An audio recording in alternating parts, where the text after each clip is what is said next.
o tɛmɛnen kɔ a b'a hakɛ to n bɛna information min d'aw ma sisan an ka suntigɛ cogo parce que détail dɔ bɛ yen n ɲinɛna k'o fɔ mais n delila k'a fɔ exposé dɔ la an bɛ fɛn kalama ni fɛn sumani ɲagami ɲɔgɔn na c'est pas bon a bɛ cancer d'œsophage di mɔgɔ ma a maɲi fiyewu fiyewu fiyewu fiyewu a bɛ mɔgɔ faga yɛrɛ i y'a dɔn an fɛn fɛn filɛ nin sisan an ka suntigɛ minɛnw filɛ i b'a ye kangaliba bɛ bɛɛ bolo ou bien lipton ou bien mɔni a kalamanba don fo ka taa dama tɛmɛ bon mɔgɔ si tɛ gilasi tɛ min ka fɛgɛ kɔnɔ i b'a sɔrɔ gilasi de b'an bɛɛ bolo fana tuguni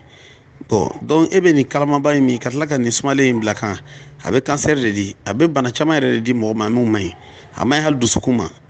voilà parce que thermomètre naturel de bɛ adamaden na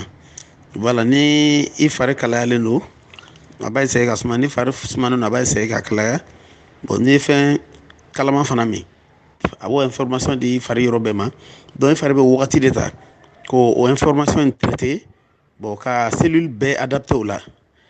bon n'a fɔra ko o fana o bɛ wagati de ta o bɛ wagati jan de ta a bɛ se ka heure caman yɛrɛ ta mais o ma ban kɛla o e bɛ tila ka fɛn sumalen ba tuguni k'o bila o kan c'est pas normal n'a fɔra ko ka fɛn kalama yɛrɛ min sunkalo fɛ anw bɛ a kɛ cogo min na o tɛ o a man ka kalaya kosɛbɛ yɛrɛ dɔɔni dɔrɔn fɛn yɛrɛ man ka kalaya kosɛbɛ a ka kɛ dɔɔni dɔrɔn de ye parce que o wagati la an farisogo yɛrɛ mako bɛ fɛn sumani de ma fɛn kalama de ka ɲi a ma dɛ fɛn kalama de ka ɲi an farisogo ma mais an farisogo yɛrɛ bɛ min réclamer na o ye fɛn sumani de ye voilà mais sinon min ka ɲi a ma fɛn kalama don donc n'a fɔra ko fɛn kalama fana kalama kojugu in tɛ o an fari tɛ se ka supporter yɛrɛ donc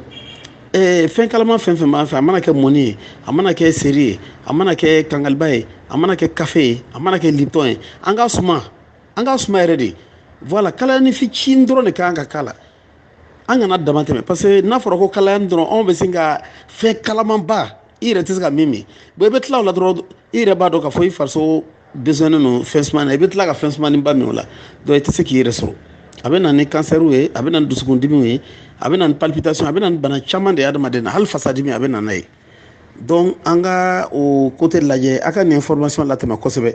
a ka nin latɛmɛ kosɛbɛ parce que an ka suntigɛyɔrɔ bɛɛ la i b'a sɔrɔ fɛn kalamanba de bɛ a ka kalan f'i b'a fɔ ne ye bon glace kuru de fana b'an bolo glace kuru bɛ bɛɛ ka tabali kan nin waati in na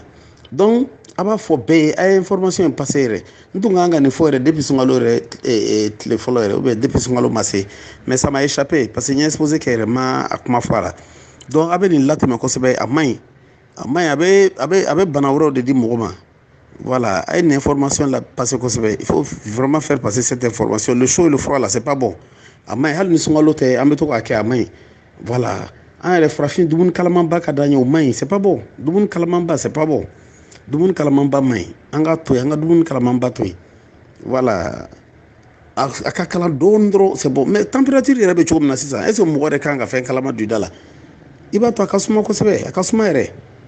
hali i ka fɛ i ka kangaliba a to a ka suma mais anw ta kalamanba don i tɛ se k'a min a b'i da jeni i bɛ tila ka fɛn sumani da o kan tuguni non c'est pas normal hali n'i b'a kɛ mana yɛrɛ la ka to ka thermos yɛrɛ la sisan thermos n'i ye fɛn kalama k'a la ka tila ka sumali k'a la o bɛ kɛ cogo di n ko thermos bɛ ci de voilà donc adamaden fari fana a bɛ cellule de détruire ça détruit le code génétique bon code génétique yɛrɛ n t'a dɔn n b'o expliquer cogo min na an ka kan na quoi voilà ça c'est comme la carte d'identité biologique de l'homme n t'a dɔn n bɛ a fɔ cogo min na quoi voilà mais bon a bɛ faamuya quoi a bɛ faamuya a ye fɛn kalamanbaw dabila sunkalo fɛ a y'a dabila kangalibaw a ka suma ka ɲɛ a ka suma yɛrɛ de ka ɲɛ